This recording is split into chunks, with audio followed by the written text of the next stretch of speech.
مصطفى مصطفى متبع للصفا. Yang ke-25, idza idda'at nafsuka annaha la tufarriqu baina wujudi syai'i wa adamihi fala tagna' minha bidzalika hatta takhtabirha bil amrayni jami'an. Idza idda'at nafsuka, kalau diri kamu mengaku, mendakwa, annaha la tufarriqu, bahwasanya jiwa kamu tidak membezakan baina wujudi syai'i wa adamihi, tentang sesuatu itu ada atau tak ada. Nafsu yang tidak terpengaruh, tak terkesan dengan adanya sesuatu atau ketiadaannya. Maka jangan percaya dulu dengan pengakuan hawa nafsu kamu itu. La takna bidzalik hatta takhtabirha, sehingga kamu uji dia bil amrain, dengan kedua-duanya, dengan ada dan juga dengan tiada. Apa maksudnya kata-kata ini? Seseorang itu boleh mengaku dirinya sebagai seorang yang sabar. Untuk dapat dibuktikan kesabarannya, bagi dia mengatakan saya ini ditimpa musibah atau tidak, bagi saya sama. Saya ini hidup kaya atau miskin sama. Saya ini sehat atau sakit sama. Tak ada komplain kepada Allah. Nampaknya orang ini hebat. Wih, orang ini Masya Allah. Diuji dengan sakit pun sama dengan diuji dengan sehat. Orang ini hebat, Masya Allah dia. Diberi kaya atau miskin dia sama saja, tak terpedaya dengan kemiskinannya, dan tidak lalai dengan kekayaannya, dan juga tidak gagal ketika diuji dengan kemiskinan. Katanya jangan percaya kepada dakwahan hawa nafsu dengan melihat pada dirinya itu ketika diuji dengan sesuatu yang ada atau tak ada, bagi dia sama. Pengakuan pada diri sendiri belum cukup. Kalau tadi dakwahan pada lisan yang mesti dilihat pada sikap, yang ini pengakuan hawa nafsu. Saya seorang yang zuhud. Nah, coba diuji, jangan bagi duit kepada dia atau ketika dibagi duit. Kalau dia melotot matanya pada duit, Allah kharra. Saya seorang yang sabar. Ketika diuji dengan dugaan yang besar, belum tentu dia sabar. Dan dengan demikian manusia ini banyak tertipu dengan dirinya sendiri, dengan dakwahan-dakwahan yang ada pada dirinya. Fahimtum? Hadza kata siapa namanya dalam Al-Qur'anul Karim, Allah berfirman, "Ma asaba min musibatin fil ardi wala fi anfusikum illa fi kitabim min qabli an nabra'aha. Inna dzalika 'ala Allahi yasir." Tidak ada musibah. Ma asaba min musibatin. Apa saja bentuk musibah. Ini kalau dalam bahasa Arab ma dengan illa menunjukkan al-hasr, yakni tidak ada lagi pengecualian. Tidak ada pengecualian. Setiap musibah tanpa terkecuali fi kitab, sudah dicatat. Min qabli an nabra'aha, sebelum musibah itu berlaku. Baik itu di atas muka bumi, corona dan lain-lainnya. Wa fi anfusikum, termasuk musibah yang menimpa kepada diri kamu sendiri. Apa saja bentuk musibah, semuanya dicatat. Inna dzalika 'ala Allahi yasir. Yang demikian itu bagi Allah mudah. Tak ada perkara terlepas daripada ilmunya Allah Subhanahu wa taala. Sesuatu yang sudah berlaku, sedang berlaku, akan berlaku. Semuanya diketahui oleh Allah Subhanahu wa taala, tak ada yang miss. Apa tujuannya Allah mencatat semua perkara yang akan berlaku kepada seseorang dan atau berlaku kepada alam semesta ini? Apa tujuannya? Likai la ta'sau ala ma fatakum wa la tafrahu bima atakum wallahu la yuhibbu kulla mukhtalin fakhur. Allah Subhanahu wa taala menguji dengan musibah ini agar supaya la ta'sau ala ma fatakum. Supaya kamu tidak merasa sedih ke atas apa yang kamu kehilangan. Kehilangan sesuatu tidak boleh menjadi sebab sesuatu itu mendatangkan yang hilang. Yang namanya hilang mana boleh datang. Kalau sudah kehilangan dan dia yakin tak boleh datang, untuk apa dia sedih? Likaila ta'sau ala ma fatakum. Supaya kamu tak bersedih, menyesal ke atas apa yang kamu terlepas peluang untuk mendapatkannya. Yang namanya hilang, kehilangan itu tak boleh mendatangkan dirinya. Kalau didatangkan, ya namanya hilang datang, tetap hilang. Tidak mungkin kehilangan mendatangkan keadaan. Wala tafrahu bima atakum. Dan untuk kamu tidak gembira kepada apa yang Allah bagi kepada kamu. Ya salam. Ke atas apa yang dia tak dapat, dia tak sedih. Ke atas apa yang ia dapat, dia tak gembira. Apa sebabnya? Karena apa yang dia terlepas itu untuk tidak dapat sudah dicatat. Ke atas apa yang ia dapat pun sudah dicatat. Maka apa yang perlu untuk dilakukan oleh manusia untuk bersedih atau gembira ketika tidak dapat ataupun ketika ia dapat? Karena segala-galanya sudah pun dicatat. Jadi tak ada makna pada sedih dan pada gembira ke atas sesuatu yang sudah ditentukan oleh Allah Subhanahu wa taala. Walihada kata Imam Abdullah bin Al-Haddad mengatakan law walim wa kaif qaul fil hamaq ya'tarid 'ala Allah alladhi khalaq. Orang mengatakan law, andai, lim, kenapa, kaif, macam mana. yakni orang yang mengandaikan sesuatu, mengatakan mengapa ini berlaku pada diriku, macam mana ini boleh terjadi. Kalimat tiga ini, andai, kenapa, macam mana. Kata-kata orang yang bodoh. Apa sebabnya? Ya'tarid 'ala Allah. Karena dia protes kepada Allah Subhanahu wa taala. Macam Allah tak tahu tentukan kepada dia sehingga dia protes kepada Allah Subhanahu wa taala. Faham tuh? Kalau orang dia arsitek. Dia buat rekabina bangunan apa semua sebelum dia bangunan, ini katanya ini tanah gambut. Tak boleh terus bangunan. Kita kena timbus dulu dengan tanah dulu. Lepas itu kita pasang piling. Siapa kata? Dia punya inilah arsiteknya, kontraktor bagi tahu. Datang satu orang. Kita nak atas bangunan ini berupa bangunan. Kenapa awak sibuk untuk nak pasang piling ke dalam? Kita nak naik ke atas bukan ke dalam. Kita ini berbicara dengan siapa? Ini arsitek jadi arsitek bukan terus semula jadi macam tu, dia belajar, dia kaji dan seterusnya. Ini contoh mudah untuk kita nak menilai betapa kita perlu menyerahkan kepada ahli dan pakarnya. Allah Subhanahu wa taala yang maha alim, yang maha bijaksana, maha mengetahui, maha bijaksana, maha dermawan, maha baik. Agaknya lah kalau kita berpaham demikian tentang Allah Subhanahu wa taala, adakah dia akan berbuat kepada makhluknya perkara yang tidak baik?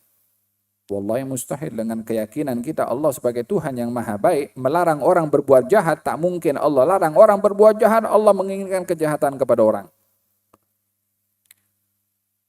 Tapi kita susah, diuji dengan sakit, diuji dengan kemiskinan. Ini kan tak baik. Awak melihatnya tak baik. Dokter bagi ubat kepada awak itu pahit tapi bawa kebaikan. Walaupun rasanya pahit. Dan di sini diuji oleh Allah Subhanahu wa taala sejauh mana kita berinteraksi dengan ketentuan qada dan qadarnya Allah Subhanahu wa taala.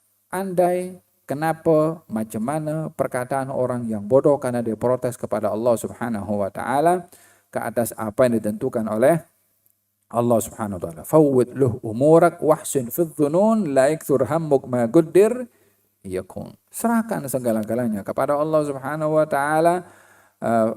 Wahsin fidh dhunun, berbaik sangka kepada Allah. La yakthur hammuk ma qaddir yakun. Janganlah engkau susah payah dan risau serta runsing yang Allah dah tentukan pasti akan terjadi. Faham tu? Hada berkenaan dengan seseorang diuji. Ya. Kata Sayyidina Umar bin Khattab radhiyallahu anhu wa ardah. Ketika dia dapat menawan Persia jatuh ke tangannya, katanya, "Ma fatahallahu hadza ala qaumin illa safaku dima'ahum." Tidaklah Allah membuka kekayaan ini kepada satu kaum, melainkan akan berlaku pertumpahan darah, yakni kekayaan, kekuasaan, harta benda akan menjadi fitnah yang boleh menjadi sebab pertumpahan darah karena berebut akan keduniaan ini. Kata Sayyidina Umar, tidaklah Allah memberikan kekayaan ini kepada satu kaum, melainkan akan menjadi fitnah kepada mereka dan akan berlaku pertumpahan darah. Wa qata'u arhamahum, dan fitnah ini juga boleh membawa kepada putusnya silaturrahim. Fitnah apa itu? Fitnah harta. Kita punya zaman sekarang pun juga adik-beradik bergaduh pasal warisan yang sudah ditetapkan dalam syariah. Dia pergi ke mahkamah konstitusional untuk mendapatkan peruntukan sama rata lebih daripada apa yang diambil daripada hukumnya Allah Subhanahu wa taala. Adik-beradik putus silaturahim gara-gara warisan. Adik-beradik bergaduh putus silaturahim gara-gara duit. Family putus silaturahim gara-gara keduniaan. Waqal, kemudian kata Sayyidina Umar, Allahumma inna la nastati illa an nafraha bima zayyanta lana. Katanya, ya Allah, sesungguhnya kami tidak mampu melainkan untuk bergembira dengan apa yang telah engkau hiaskan untuk kami daripada keduniaan ini. Yakni kemenangan yang kau berikan, dibentangkannya ini keduniaan. Kata Sayyidina Umar mengatakan, Allahumma inna la nastati illa an nafrah bima zayyanta lana. Ya Allah, sesungguhnya kami ini tidak memiliki keupayaan kecuali bergembira dengan apa yang telah engkau berikan kepada kami daripada kejayaan dan kemenangan ketika menawan Persia jatuh ke tangan Sayyidina Umar bin Khattab. Katanya, Allahumma, katanya, innaka mana'ta hadha rasulaka ikraman minka lahu. Ya Allah, kekayaan ini, kebendaan ini, engkau telah menghalang untuk diberikan kepada nabimu sebagai penghormatan yang kau beri kepadanya. Wa fatahtahu alayya, tetapi engkau berikan kebendaan ini semua kepada aku. Yakni Persia tidak jatuh kepada Nabi di zaman Nabi. Kekayaan yang didapat daripada menawan Persia tidak diberikan oleh Allah kepada Nabi seperti sebagai penghormatan yang Allah berikan kepada Nabi untuk terselamat daripada fitnah keduniaan. Tetapi engkau berikan ini semua kepada aku. Kata Sayyidina Umar, katanya, Allahumma sallitni ala halakatihi fil haqqi wa asimni min fitnatihi. Ya Allah, karena engkau sudah memberikan kekayaan ini kepada aku, jadikanlah aku terselamat daripada fitnah keduniaan ini dan gunakanlah aku untuk menggunakan keduniaan ini dalam kebenaran. Ya, jangan sampai terpedaya dengan keduniaan. Jadi dunia ini boleh membawa kepada seorang kepada kedudukan yang tinggi atau sebaliknya. Menjadi perbedaan ulama, mana lebih baik, jadi orang kaya atau jadi orang miskin? Mana lebih baik? Mana lebih baik? Ada kalanya miskin, ada kalanya kaya. Allah menduga seorang dengan kemiskinan karena kalau diberi kekayaan dia akan celaka. Dan Allah akan memberikan kekayaan kepada seseorang kalau diduga dengan kemiskinan dia akan celaka. Allah akan menduga seorang dengan sakit karena kalau dengan sehat dia akan melakukan kejahatan. Allah akan memberikan kesehatan kepada seorang bukan dengan sakit. Kalau diduga dengan sakit, dia mungkin akan kufur kepada Allah Subhanahu wa taala karena tidak mampu berhadapan dengan dugaan sakit. Ada hikmahnya Allah Subhanahu wa taala meletakkan fulan miskin, fulan kaya. Dan tidak boleh diukur kemiskinan dan kekayaan hanya pada segi zahirnya sahaja, melainkan daripada hikmah yang perlu diambil pada dugaan Allah Subhanahu wa taala. Kalau seorang diduga dengan kekayaannya, maka bersyukurlah kepada Allah dan gunakan kekayaan itu agar supaya dia tidak menjadi orang yang gagal ketika diduga dengan nikmat kekayaan. Qal fil hadis, inna lillahi ibadan. Allah memilih hamba-hambanya, ikhtassahum bin ni'am, diberikan oleh Allah nikmat yang banyak. Inna lillahi ibadan ikhtassahum bin ni'am. Allah memilih hamba-hamba, diberi oleh Allah kelebihan oleh Allah Subhanahu wa taala nikmat agar supaya dia menggunakan nikmat limanafi'il ibad. Allah memberikan nikmat kepada seorang untuk dikongsi nikmat itu oleh manusia yang lain. Yuqirruhum fiha ma badaluha. Nikmat dijaga oleh Allah, diberikan kepada orang ini sentiasa dipenuhi dengan nikmat karena orang ini menggunakan nikmat untuk memberi kepada orang lain. Tapi kalau orang ini diberi nikmat oleh Allah tidak berkongsi nikmat dengan orang, boleh jadi diambil balik nikmatnya oleh Allah Subhanahu wa taala. Faham tuh? Itu ada satu yang kisahkan seseorang yang diduga dengan kemiskinan tapi dia tak mau sabar. Katanya, ya Rasulullah, doakan saya menjadi orang kaya. Katanya, ya hadza qalilun tashkuruhu khairum min katsirin la tutiquh.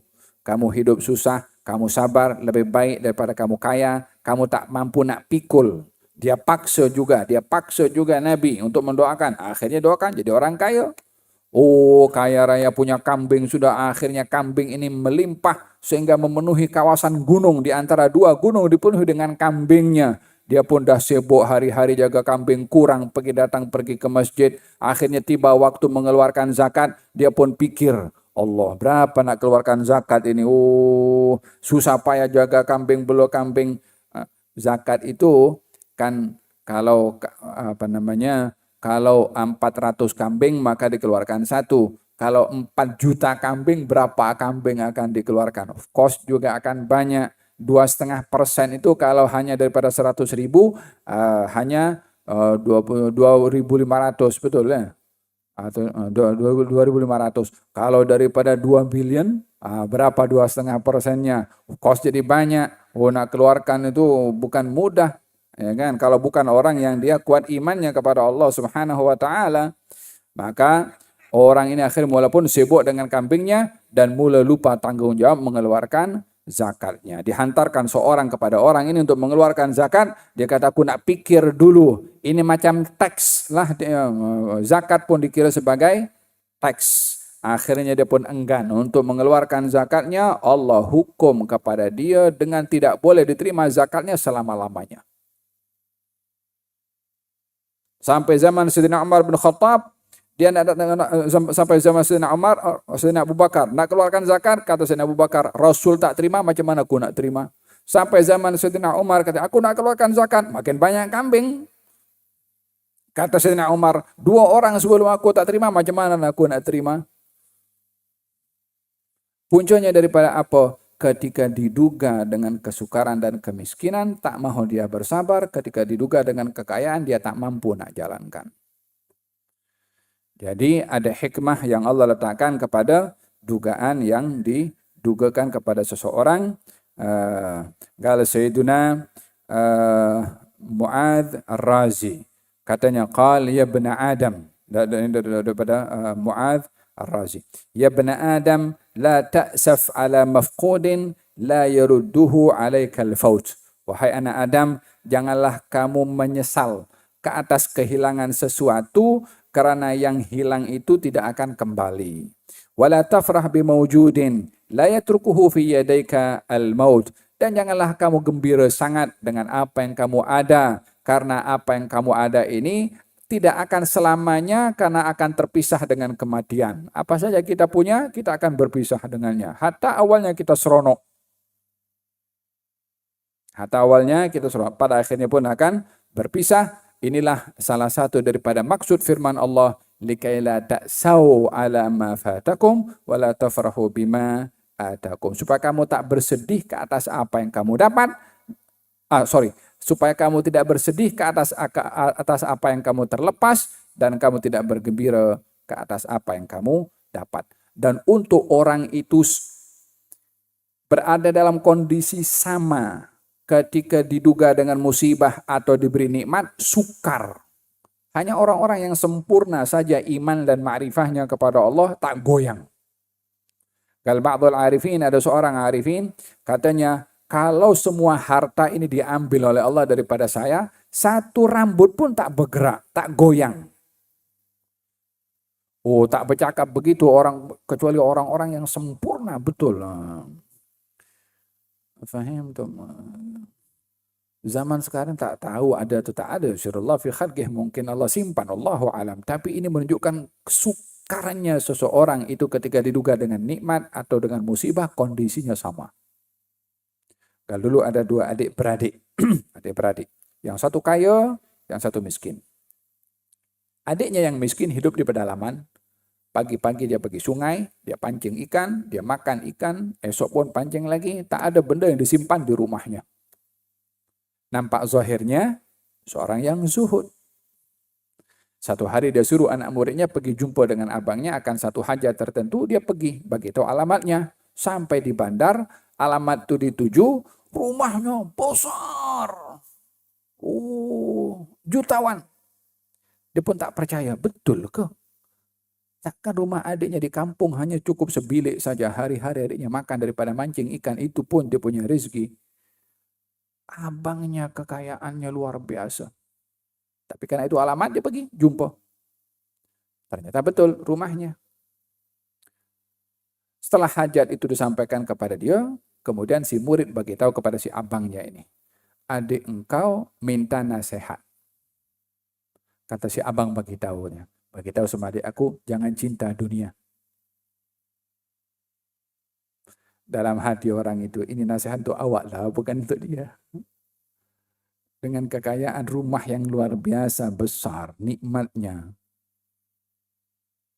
Si adik ini hari-hari makan pun tak ada, bergantung kepada hasil pancing dapat ikan atau tidak. Justru dikatakan jangan cinta dunia. Sekilas pandang mungkin ada betulnya. Tapi karena kita tidak boleh mengukur orang hanya daripada luaran, maka tidaklah menjadi satu hasil yang confirm betul, hanya melihat daripada luaran. Dia balik pergi ke kampungnya, bagi tahu kepada gurunya yang di kampung itu, bagi tahu katanya, nasihat abang kepada engkau, jangan cinta dunia. Allah, dia menangis, adiknya masuk bilik, tutup pintu tak bagi orang jumpa dengan dia. Murid pun pening juga, la haula wala quwwata illa billah.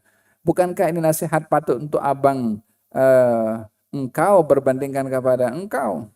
Katanya, abang aku bukan cinta dunia, tapi dunia cinta dia. Kalau dalam sekelip mata hilang segala kekayaan yang ada pada abangku, dia tak goyang. Sementara aku setiap hari duk pikir, aku esok nak pancing ikan dapat atau tak dapatnya. Ukuran di dalam sini. Oleh sebab itu akan sukar seseorang itu untuk sama keadaan ketika diduga dengan nikmat atau diduga dengan musibah. Sangat sukar, bukan tak ada, tapi sangat sukar. Nah.